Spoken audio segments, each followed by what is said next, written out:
We have reached an inflection point on the saga of George Santos.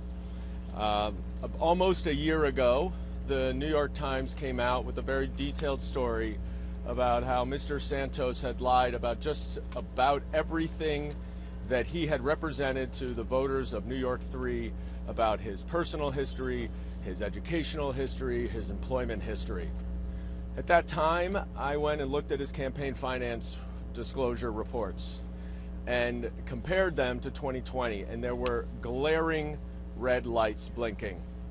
So I joined with my colleague in New York, Richie Torres, and we drafted a complaint to the Ethics Committee for the Ethics Committee to investigate George Santos's conduct during the 2022 campaign. I fully expected that there would be evidence, and significantly more evidence, of campaign finance violations, potentially campaign finance crimes, but I never imagined that the investigation would reveal the extensive corruption that George Santos used not only to deceive the voters of the 3rd District of New York to become a member of this hallowed body, but also to line his own pockets in a blatant, fraudulent way. So we're here today now with a 56-page, comprehensive, bipartisan report on an Ethics Committee investigation. The Ethics Committee is the body of Congress that is charged with enforcing congressional rules and holding members of Congress accountable if they violate those rules. In the ordinary course, the Ethics Committee will defer to the Department of Justice, where I worked for 10 years. Will defer to the criminal investigation, which is why it's almost unheard of. I don't know of an example, but I don't know that there isn't one, but certainly haven't heard of an example where you have an ethics report before a criminal case is completed.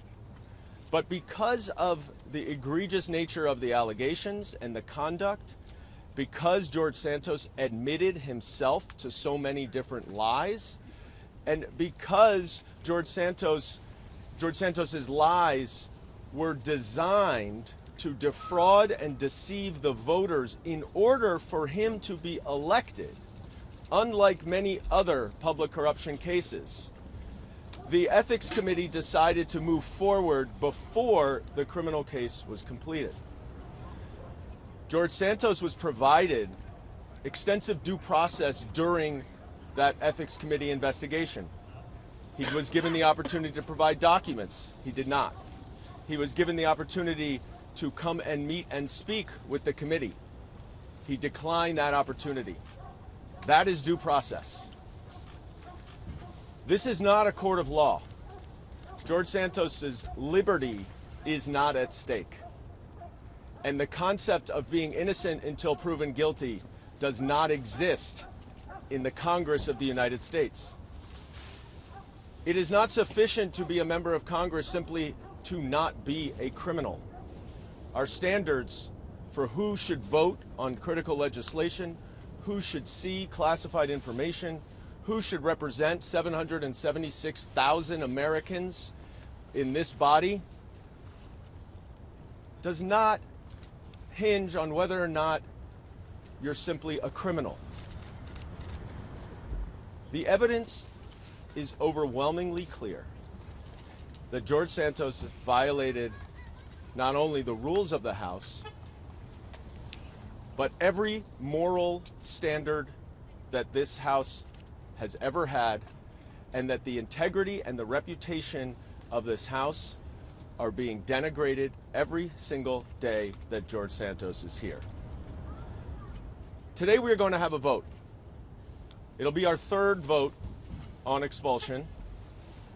There's ample evidence from George Santos's own admissions as to why he should be expelled from Congress.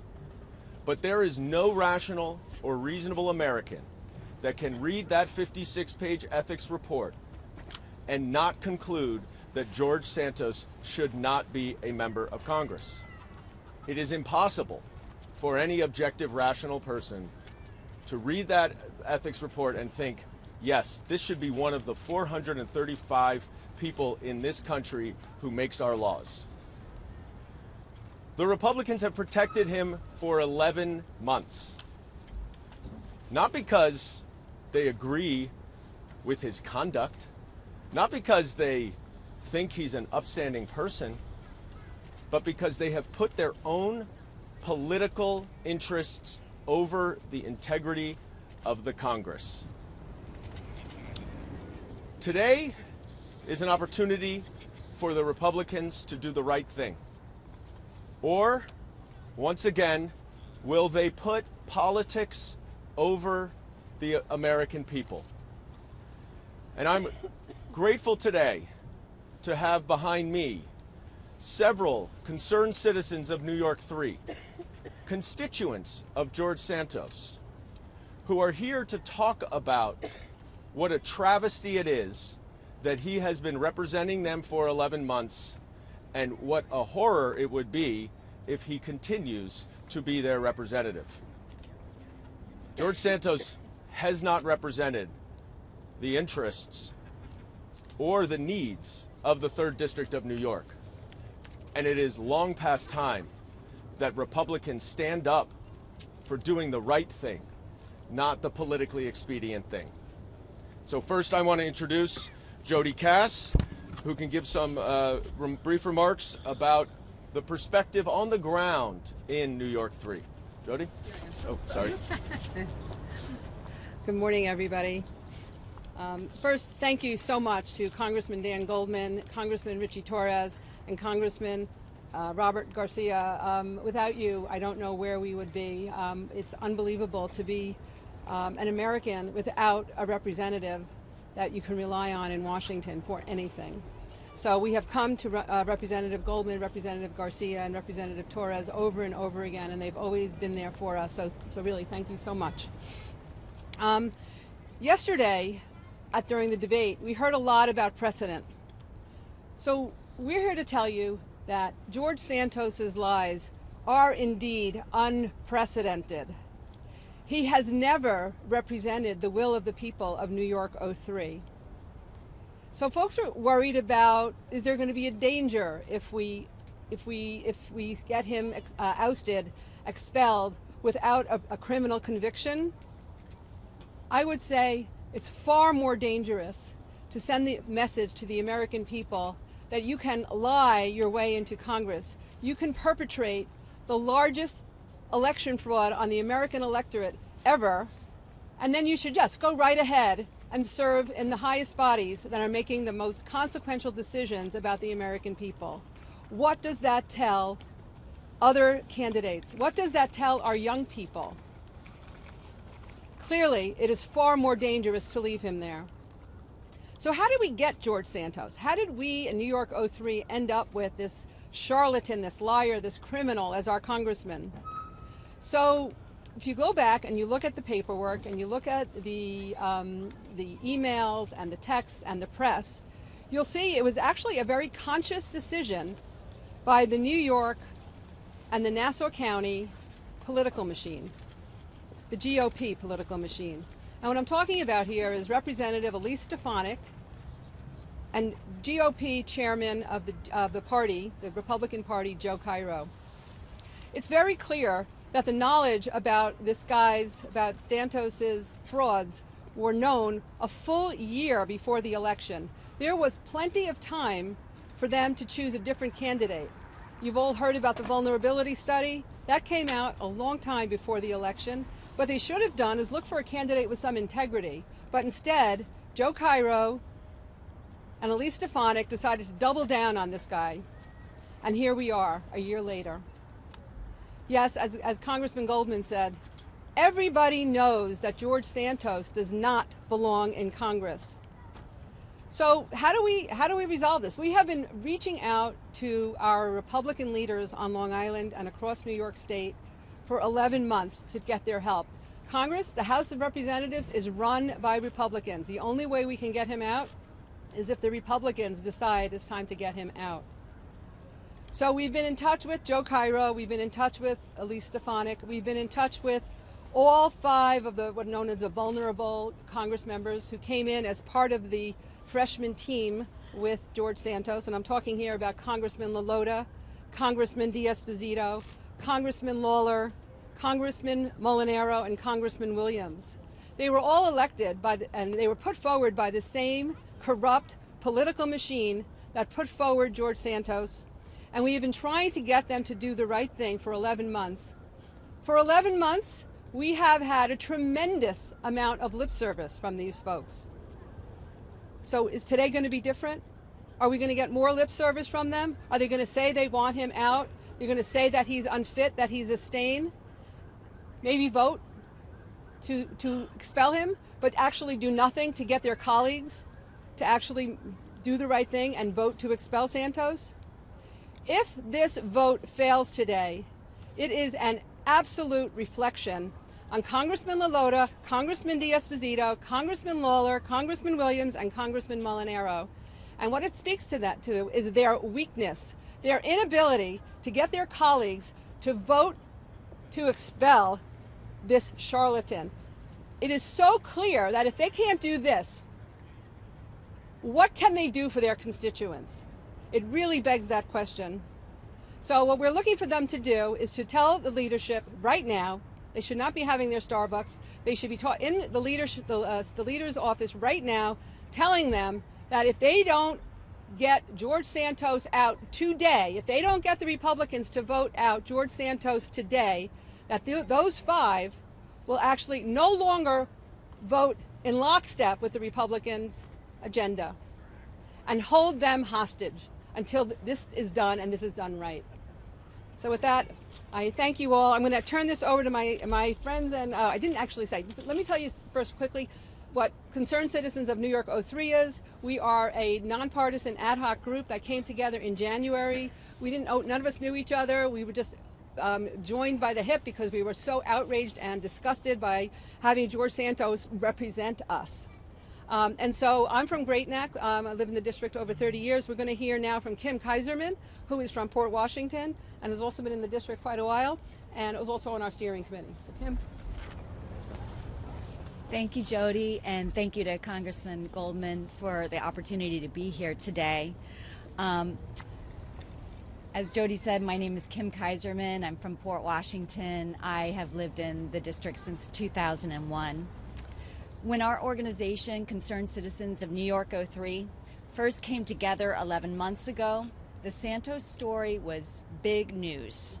People were outraged. And frankly, we thought George Santos would resign or be expelled in a matter of a few weeks. Pretty soon, it became clear that it was not going to be that easy. In our fast-paced media age, we were going to have to work very hard to keep the Santos story in the public eye and to ensure that we, Santos's constituents, remained at the center of it. That's why we came down here to Washington, D.C. for this historic vote. As a reminder that well more than 700,000 people live in New York 03, and we have the same rights and needs as every American. For 11 months, we have been without meaningful representation in Congress, without an advocate to bring home needed funds, without a serious policymaker to amplify our voices, without a competent office to provide constituent services to vulnerable people. Every day that George Santos has been in Congress has been a day that our rights have been disregarded and our needs unmet. Sitting in the House yesterday, we heard George Santos call his colleagues hypocrites and part of the swamp as he blamed them for Americans' distrust in government. He presented himself as the victim, not the voters he lied to, the donors he defrauded, or the constituents he has denied representation. This was no surprise. It was exactly the kind of nonsense, deflecting, and excuse-making that we expect to hear from George Santos. What was disturbing was to hear some members of Congress still covering for this con man by arguing that expulsion would deny him due process and violate precedent. Both of these arguments are deeply flawed. George Santos has been afforded due process through the House Ethics Committee, and Congress's constitutional power to expel does not rest on criminal conviction. The Ethics Committee findings show what we have known all along for 11 months now, that the fraud Santos perpetrated on voters is unprecedented, and that to allow him to remain in Congress for his entire term would actually set a dangerous new precedent, normalizing blatant criminality and denigrating the rights of voters. We hope that members of Congress, all of them in both parties, will see through these arguments and vote to expel George Santos today. Thank you. And now we're going to hear from Susan Naftal. Susan is from Plainview, on the other end of the district from where I live. Susan? Also, I want you to know that I've always lived in this district. I grew up in this district. I moved back with my family, and so I'm a permanent New York 03 resident. And I think it's important to know what Santos has put the country through his lies and through his fraud. New York 03 never voted for this man. We voted for a carefully crafted illusion that he created to try to hit on different segments of our population. His mother died in 9/11. He knew that in our district, unfortunately, we lost many, many people during 9/11, and it's a real sore point for all of us. His grandparents survived the Holocaust. Well, our district also has a very large population of Jewish people, and he played on our historical pain to try to gain votes like that. That he graduated from Baruch College with 2 degrees and worked on Wall Street. Well, many of our residents actually do work on Wall Street and have 4-year diplomas that they actually earned. That he had employees that died in the Pulse nightclub shooting. Well, many of our constituents are gay, have loved ones who are gay, and who are strong supporters of the LGBTQ+ community. We heard in the debates representatives saying that they can't go against the will of the constituents. Well, we're here to tell you the will of the constituents is to remove this fraud. Over 80% of us, that's both Democrats and Republicans, as polled, want him gone. It's not a partisan issue, it's a right and wrong issue. Santos tried to play the victim yesterday, as you all heard. We, the constituents, are the victims. We have no meaningful representation and have not had that for almost a year now. We deserve and demand better. One more thing. We all know that Santos likes to wear those red designer shoes that he probably paid with defrauded funds. I'm wondering if he's going to like his orange jumpsuit as much as he appreciates his red shoes. Thank you. Okay, take some questions. Congressman, say that this vote is coming up, it's tight, they're not whipping it on Republican side at least. If it fails, are you done putting forward a privilege resolutions to expel? We'll have to figure that out. The reason we put forward our resolution this week was to make sure that the House of Representatives voted on the expulsion of George Santos this week, which was the first week in session after that ethics report was released. To be honest, I haven't really thought much about what would happen if the Republicans vote to protect him again, because it's almost inconceivable to me that anybody could read that ethics report and not recognize that partisan politics aside, slim majorities are a given, but that this person is a pox on our House and cannot continue to vote on legislation, cannot continue to abandon these constituents who have no constituent services. This is as clear an example of right and wrong as the Congress ever faces. And that is what the question is are you going to protect the slim majority that you have for a corrupt member of Congress who is only a member because of his deception and fraud?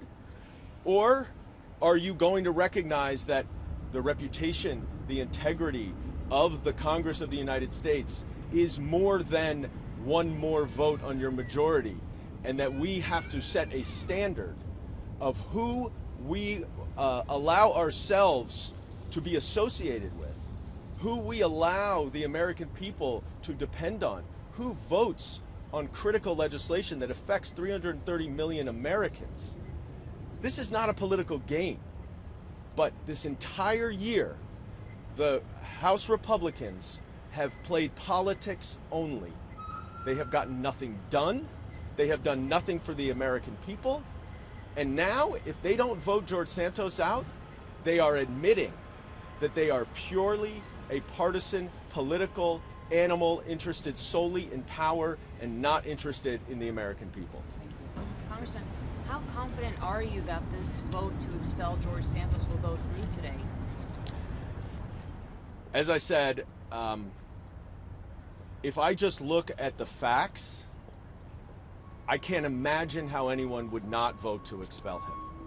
But my understanding is that the Speaker of the House, a man who considers himself to be very religious and who cites the Bible repeatedly as his guidance, has indicated that he is going to protect a man who has abused religion, who has taken advantage of Jewish people in his district, has done every single thing the Bible tells you not to do.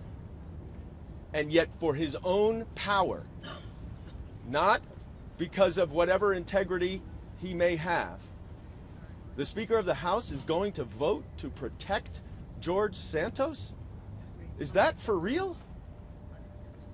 It's baffling to me. So I'm shocked that I have to answer the question about whether I'm confident that he will be expelled, because it's unimaginable that he wouldn't be, but with this Republican Party, I can't guarantee anything. Question for the voters of District 3. People like to joke around about the low approval rating of Congress, but you are the District 3 voters who felt strongly enough to come down here, imagine in some essence to try to defend the character of the body. So I want to ask one or all of you, do you think this saga has done lasting damage to voters' perceptions of Congress?